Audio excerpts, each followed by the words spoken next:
বেয়াদবি করলে তোর জীবন দুনিয়াও বরবাদ আখিরাতও বরবাদ। ওই মা বাবার চোখের পানি আর দোয়া ছাড়া এই চেয়ারে বসতে পারি নাই। ওই মা বাবার চোখের পানি আর দোয়া ছাড়া পরীক্ষায় পাস করতে পারো না রে বাবা। ওই মা বাবার চোখের পানি আর দোয়ায় আজ তুমি টাকার মালিক, তুমি বাড়ি গাড়ির মালিক, সম্মানের চেয়ারের মালিক।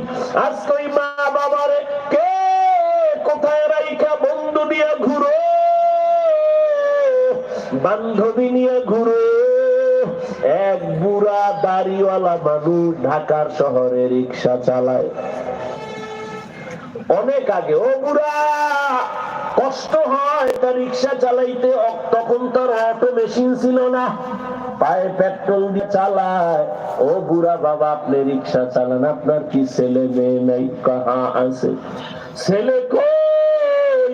বুড়া একটা চিৎকার দিয়া গামছা চোখের সামনে নিয়ে কান্না শুরু করছে আর বলে, হুজুর আমার ছেলেটা একটা মেয়ের সাথে লাইন কইরা বিয়া কইরা কোথায় যে গেল, আর আমাদের সাথে সম্পর্ক নাই, আমাদের আর খোঁজ খবর নেয় না।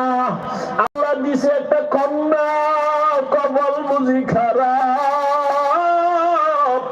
ওই মেয়েটারে একটা গরিব জামাইয়ের কাছে দেওয়ার পর ওই জামাই আমার মেয়েটারে মারে যৌতুকের জন্য।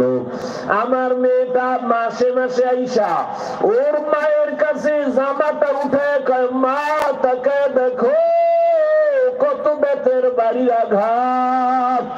ওর মায়ের কান্না দেখে আমি সইতে না পাইরা জামাইরে 50,000 টাকা না দিলে নাকি আমার মেয়ে রাখবে না। আমি এই বুড়া বয়সে রিক্সা নিয়ে নামছি ঢাকার শহরে। আমার জামাই টাকা চাইছে, আমার মাইয়ার কান্না সইতে পারি না, এই জন্য রিক্সা নিয়ে ঢাকার শহরে কষ্ট করি। ও কপাল পোড়া বেঈমান, তোর মা খারাপ না তোর বাবা খারাপ? না হয় তুই তো এত খারাপ হইতে পারতি না। একটা দাড়িওয়ালা শ্বশুর শাশুড়ির কষ্ট দাও, তোর কপালে জীবনে শান্তি নাই রে বাবা। তুই মরবি, তাড়াতাড়ি মরবি না, কষ্ট পাইয়া ধুকে ধুকে মরবি। এমনি তো যৌতুক হারাম, আল্লাহর আইনও হারাম, দুনিয়ার আইনও হারাম, দুনিয়ার সরকারের আইনও হারাম। আবার শ্বশুর শাশুড়ির চোখের পানি তোমার জন্য অভিশাপ, তোমার কপালে দুঃখ নেমে আসবে। ও আল্লাহর গোলাম, এমন সন্তান হইও না রে বাবা যে বদদোয়া নিয়ে তুমি অ্যাক্সিডেন্ট হয়ে রাস্তায় পড়ে থাকবা, লাশটা নেওয়ার কোনো মানুষ থাকবে না। ও যুবক বাবারা, এত বুঝাইতেছি তোমাদের, আমিও তো তোমার মতো একটা যুবক।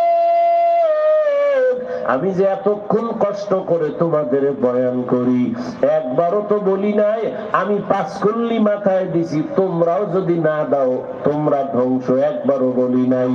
আমি কওমি মাদ্রাসার সন্তান, তোমরা স্কুল কলেজ বাদ দিয়া মাদ্রাসায় যাও, না হয় ধ্বংস, বলি নাই। আমি তাবলীগের সন্তান, আমি পীরের মুরিদ, তুমি যদি তাবলীগে না যাও, পীরের কাছে না যাও, গোমরাহ হয়ে যাবা, ধ্বংস হয়ে যাবা, একবারও কিন্তু বলি নাই। স্কুল ছাইরা মাথায় টুপি আর পাগড়ি লাগাও, আমগো মতো হুজুর হইয়া যাও, বলি নাই।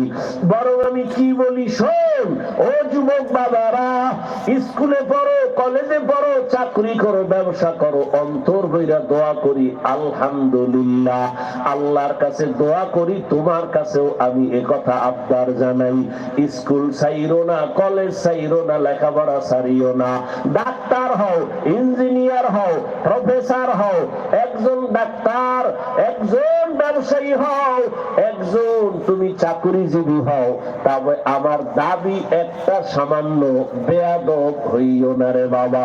তোমার আচরণে কোনদিন যেন মা বাবা কষ্ট না পায়, তোমার ব্যবহারে যেন কখনো ওস্তাদ শিক্ষকেরা কষ্ট না পায়, তোমার ব্যবহারে কোনদিন যেন উলামায়ে কেরাম কষ্ট না পায়। যদি মা বাবার দোয়া নিয়া, শিক্ষকের দোয়া নিয়া, উলামায়ে কেরামের দোয়া নিয়া ডাক্তার হইতে পারো, দেখবা মইরা গেল তোমার নামে সুনামের ইতিহাস লেখা হবে। তুমি যদি দোয়া নিয়া প্রফেসর হও,